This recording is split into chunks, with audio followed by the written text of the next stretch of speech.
Today I want to do a little bit of a review on this Ford Bronco Sport. I rented this off Turo.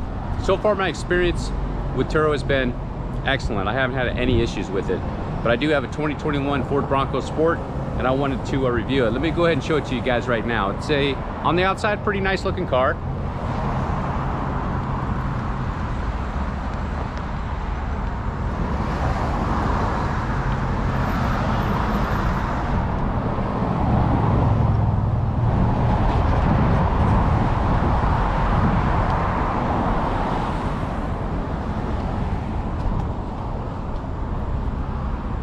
It's all the way around it.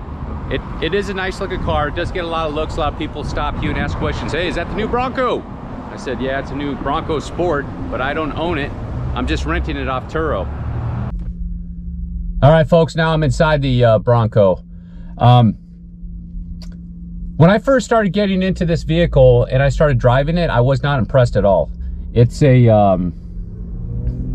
it drives like, I would say like a Kia SUV or some other vehicle, like an SUV type vehicle. Not a higher, doesn't feel like a higher end model at all.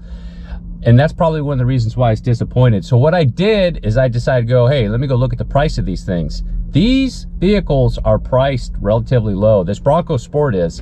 I think the starting price for the Bronco Sport is right around $27,000 or $28,000. So personally, I would not buy a new car. That's my own personal thing. If I was going to buy one of these, for example, if I was going to buy one of these vehicles, the Ford Bronco Sport, I would wait a couple years and let it depreciate. So you might be able to pick one of these things up for 20 grand, depending on how many miles are on it, if you really want to have one. But it will get a lot of looks. A lot of people like the look of it. They're like, wow, that thing looks nice. That's probably the biggest advantage of having a vehicle like this, having a brand new one. I couldn't imagine driving around in a supercar and all the people asking you questions. I mean, what an annoying day that would end up being, my personal opinion. But suspension on this vehicle sucks. So this is by no means any type of, hey, let's go, you know, a little bit off-road, even just a little bit. I'm not talking about full-blown off-road. Obviously, it's not four-wheel drive, and it's not designed for that. But the suspension on this, one of the things that I notice, I'm more into cars than your average person, and suspension is like a big thing for me. I like to know that the suspension is good, but I don't think the suspension is so well in this car. My personal opinion, once you have this car for probably 2 or 3 years, maybe 4 years, something like that, depending on the quality of the suspension in the vehicle, it's probably not going to sound too good. It's going to ride pretty rough. This vehicle right here has about 4,000 miles on it. I got it with 37 and I put 300 miles on it. I've been driving it for 9 days now, about 8-9 days. I'll go ahead and show you guys the interior now so you can take a look at it.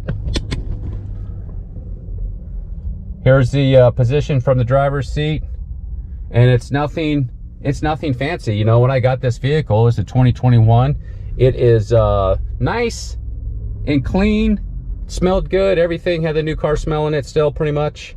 There's not anything spectacular in here. It's just a regular car. The only difference is that I've never seen this before is this shifter.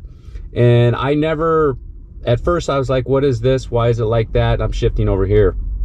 I finally figured that out, is that if you stop the vehicle here and this is in drive, it's going to move it back over to park for you automatically. So I think this is turned into an idiot proof for some people that forget to put their car in park, and then this will go back automatic for you. There's different modes right here on that vehicle. So different modes right there. That's you know, sport mode, eco mode. I'll start it up for you. It's nothing, this is not an exciting vehicle once you get, look folks, this is not an exciting vehicle once you get inside. It just drives like a regular car with, in my opinion, poor suspension. That's what I get out of it. So here are the modes. So you see the mode switch. So if you switch it, I'll switch it now. So you got normal mode, sand mode, eco mode, sport mode, slippery mode. I've been just keeping mine in eco mode. My personal thing is I don't see this vehicle doing well on sand. Maybe it will. I didn't try it out. I don't have anywhere. I'm not going to put it in sand. I'm using it off Turo, so I'm not going to do that and make any more dings that are necessary to the vehicle, so I'm not going to do that. I'm not going to go into the back. It's just, if I showed you the back of the trunk, it's the same thing. I don't think you guys are really going to be surprised with anything else.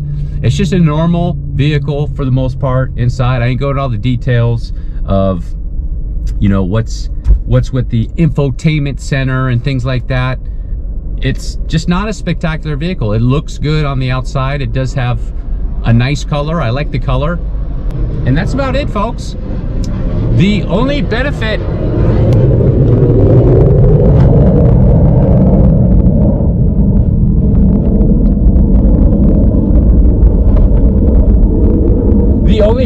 that I see to this vehicle is that you could probably get it for a pretty cheap price in a year or two. So if you want to get a brand new Ford Bronco, then wait 2 years, maybe even 3 years.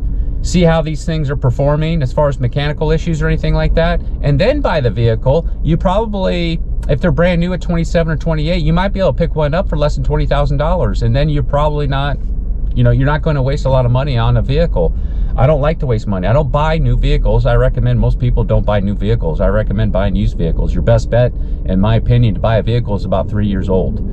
And with vehicles, how they're made nowadays, and the quality of them, like Toyotas and Hondas and things like that, you can get away with buying a 5-year-old or a 6-year-old Honda if you really want to. But depending on how many miles it has on it too, that's going to be an indicator. If that has 200,000 miles, even though those Hondas and Toyotas will still keep on trucking for another 100,000 miles, you know, if it that will make a big difference.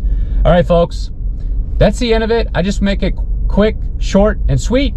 Let you know that the Ford Bronco Sport, because I got clarification from a viewer. I was telling him I had a Ford Bronco. He's like, yo, you got a Sport, Greg. You got a Ford Bronco Sport. He said it's a different animal. I didn't look into it that much. So if you're here to get the details, I'm not going to pop the hood, look at the engine and things like that. Most people really don't even care about that. How's it look? How's it drive? How's it feel? That doesn't feel that great. It just doesn't. So, all right, folks, that's the end of my video. If you made it all the way to the end and you enjoyed it, do me a favor, hit that like button and also hit the subscribe button.